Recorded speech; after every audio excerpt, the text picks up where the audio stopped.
Ways to stay calm in an emergency.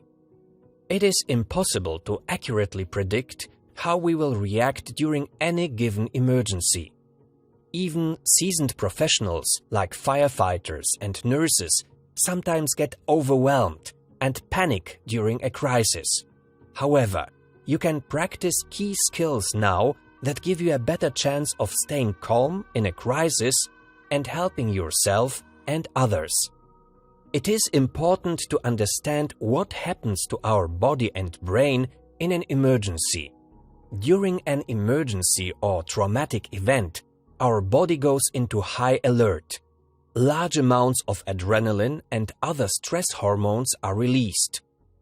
These stress response chemicals increase our heart rate and breathing and reduce our ability to use the part of our brain that is typically responsible for logical thinking, planning, and decision-making.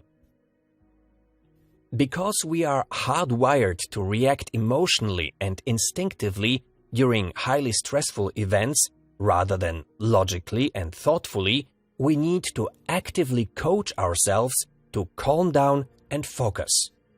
You cannot help yourself or others effectively if you are panicking. Here are 6 ways you can calm yourself down and slow down your breathing and heart rate during an emergency. Stand still. Unless there are urgent safety issues, stop and stand still while you practice one of the next 5 techniques. Slow your breathing with the 3-3-3 technique. Breathe in slowly to the count of 3, hold for 3 seconds, and then release slowly for 3 seconds. Repeat this sequence several times while saying the word calm to yourself as you exhale. In high-stress situations, we often breathe rapidly and shallowly, which can make us feel dizzy, confused, and panicky. Slowing down your breathing is one of the quickest and most effective ways to help yourself calm down. Count slowly to 10, as this can also slow your breathing and heart rate.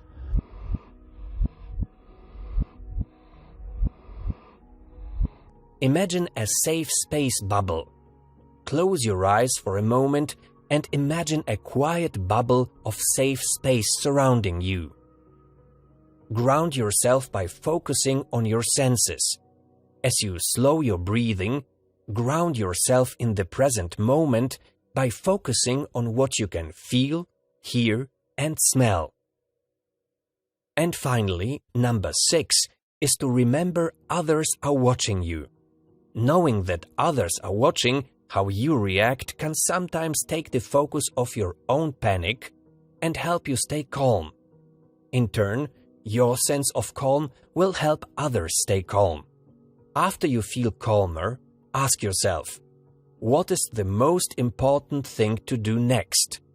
Do you need to get yourself or others to safety? Does anyone need first aid? Do you need to call emergency services? It is impossible to predict how you will react in any given crisis or emergency situation. However, to increase your chances of maintaining composure during a crisis, it is important to practice calming your stress reactions before an emergency situation occurs. What you practice can become second nature, which is why skills related to controlling your breathing and mindfulness can help you in emergency situations where you often act instinctively. Of course, you cannot practice and prepare for every emergency event, but you can practice for predictable emergencies, as well as practice techniques that can help you calm yourself in a crisis. For example, you, your children, and other loved ones should always know how to call emergency services where you live. What information will they likely ask for, such as your address or location? Where essential emergency items are located, such as an inhaler, EpiPen, fire extinguisher, or snakebite kit. Building exits where you live and work. Also, it is always a good idea to complete first aid training.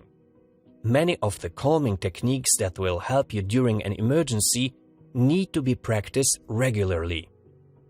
Several apps that can help you practice deep breathing, mindfulness meditations, visualizations, and other calming techniques include Calm, Aura, and Headspace.